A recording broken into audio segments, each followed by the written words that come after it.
You're welcome to this wonderful series on this wonderful channel, and I'm still in line with our courtship series, godly courtship series.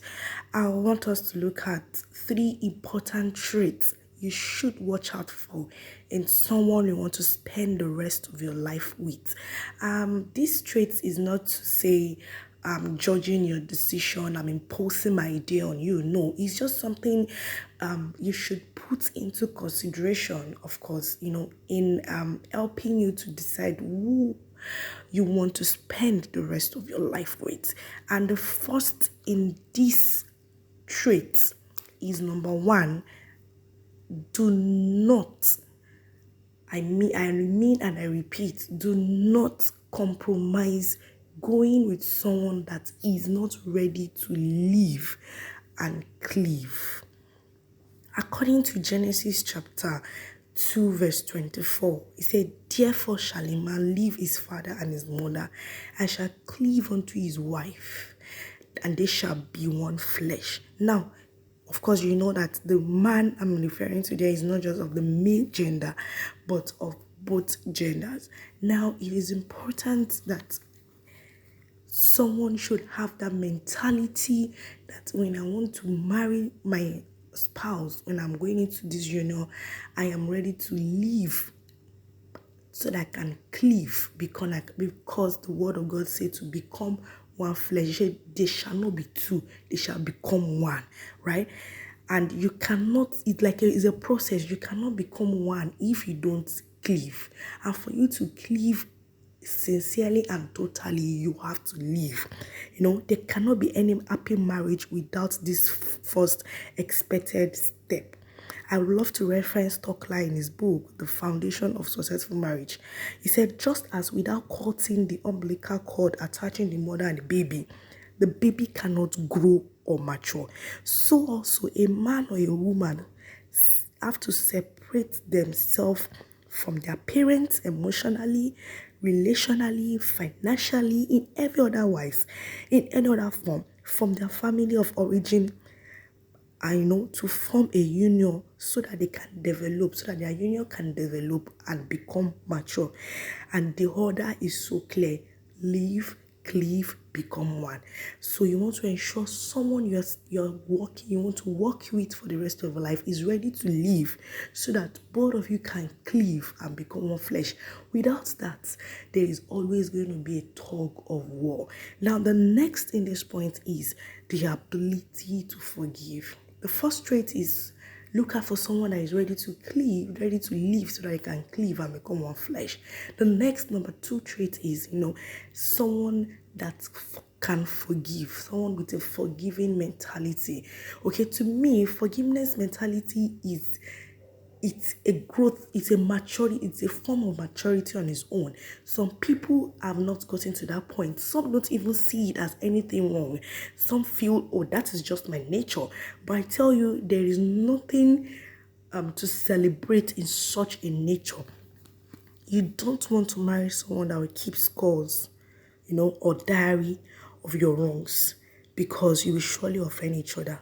That is just the sincere truth. Someone say marriage is like a ministry of offense. No matter how well-meaning you are, no matter of a good character you are, because you are becoming one flesh, there is bound to be friction.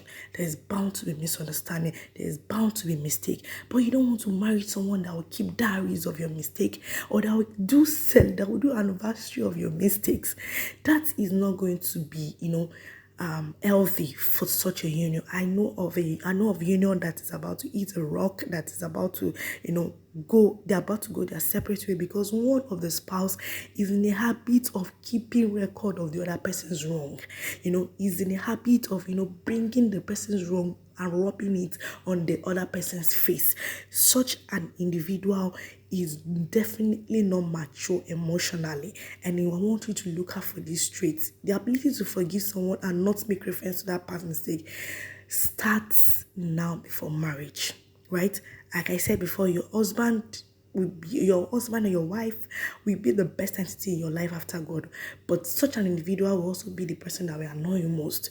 You have to go into marriage with an ocean and pond mentality. An ocean to accommodate all the person, your spouse, wrongs, shortcomings, inadequacies, those you can never expect from such a wonderful person you're marrying. The truth is, no matter how godly that your spouse to be is, such an individual is still an human being.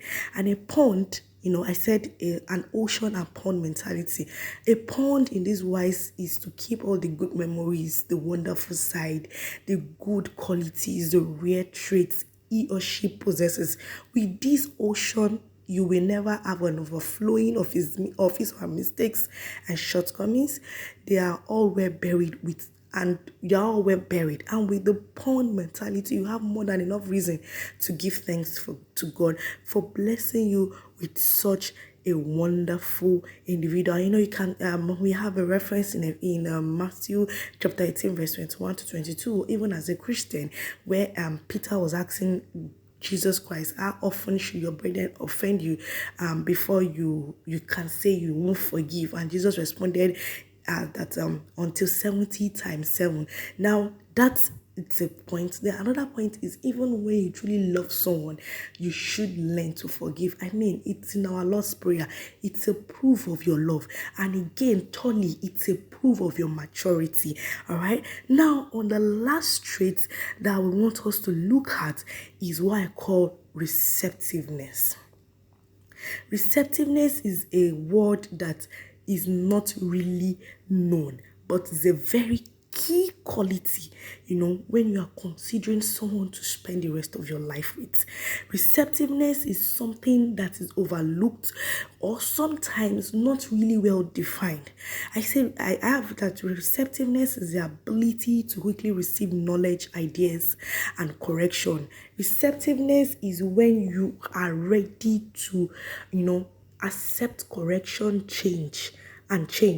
Because like I said before, you cannot be 100% perfect all the time. There are times that you will make mistake.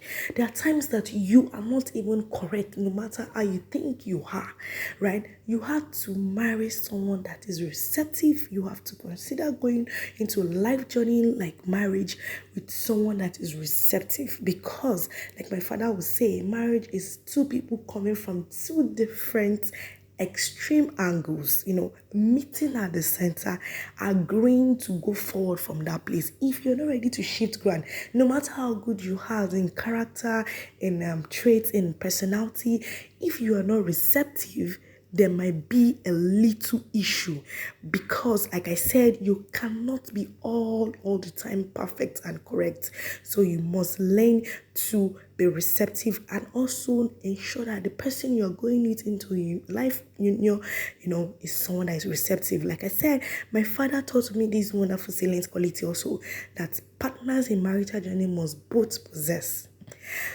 According to what I learned from my father actually, and I also believe in it, is that no matter how good one is in character, in charisma, in belief, or other good values, if such person is not receptive, it's a matter of time one relationship will crumble.